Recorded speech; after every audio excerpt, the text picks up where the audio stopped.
இதுக்கு தான் யாருக்கு நிறைய ஓட்ஸ் இருக்குன்னு வெளியே சொல்லக்கூடாதுன்னு சொல்கிறாங்க. கானா வினோத்துக்கு ஓட்ஸ் இருக்குன்னு சொன்னாலும் சொன்னாங்க. எல்லார் மண்டைக்குள்ளேயும் கானா வினோத் வந்து ஃப்ரீயாகவே ஓடிட்டுருக்காரு. அதில் ஃபஸ்ட் நம்பர் யாருன்னா வியானா. உங்களுக்கு எல்லாருக்கும் தெரிஞ்சிருக்கும். லாஸ்ட் வீக் வியானா வந்து கிரேவி வாங்கிட்டு அப்புறம் கொஞ்சம் சர்க்கரை வாங்கிட்டு அப்புறம் செகண்ட் சர்விங் ஆஃப் கிரேவி கேட்கும்போது சர்க்கரை வாங்கியாச்சம்மா திரும்பவும் கிரேவி வேணுமான்னு கானா வினோத் கேட்டிருப்பாரு. அதை பற்றி திருப்ப வந்து நீங்கள் பார்த்தீங்கன்னா இந்த வீக் ஃபுல்லாகவே வியானா அதை தான் ரெஜிஸ்டர் பண்ணிகிட்டு இருப்பாங்க. இப்போ சபரியோட கேப்டன்சி பற்றி கேட்கும்போது அகெயின் அதே ப்ராப்ளத்தை கொண்டுட்டு வராங்க.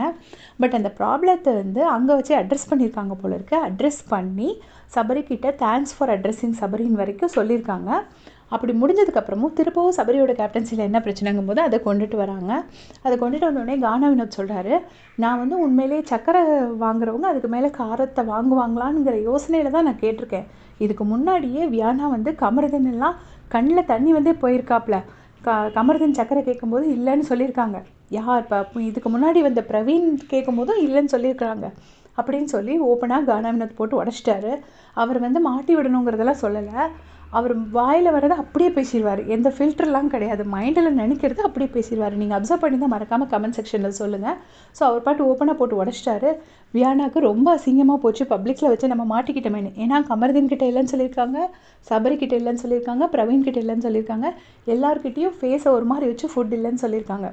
இன்னொரு பக்கம் கேசரி ஊட்டி விடுறது, ஸ்வீட்டாக பேசுகிறது அதெல்லாமே இருக்குது. அதெல்லாம் பார்க்கும்போது வியானாவை பார்த்தா ரொம்ப இன்னசென்ட் மாதிரி இருக்கும், ரொம்ப ஸ்வீட்டாக இருக்கும். பட் இந்த மாதிரி இன்னொரு ஃபேஸும் வியானாக்கு இருக்குது. ஸோ அதை வந்து கானா வினோத் வந்து பப்ளிக்கில் போட்டு உடச்சிட்டாரு. ஸோ இன்றைக்கி வந்து அவங்க ப்ரூட்டலாக எக்ஸ்போஸ் ஆகிட்டாங்க. இனி 1 வீக் அடுத்த வீக்கும் மெயின் கேரக்டர் வியானாக்கு கானா வினோத் தான். கானா வினோத்தை பற்றி சொல்லிகிட்டே இருப்பாங்க. எல்லாமே இந்த பிரியங்கா வந்து கானா வினோத் தான் ஓட்டிங்கில் டாப்பில் இருக்காருன்னு சொன்னதுக்கப்புறம் ஆரம்பித்த பிரச்சனைகள் தான். எல்லாருக்கும் அதுக்கப்புறம் கானா வினோத் மட்டும்தான் மண்டைக்குள்ளே ஓடிட்டே இருக்காங்க. ஸோ இதை பற்றி உங்களுடைய கருத்தை சொல்லுங்கள். தேங்க்ஸ் ஃபார் வாட்சிங்.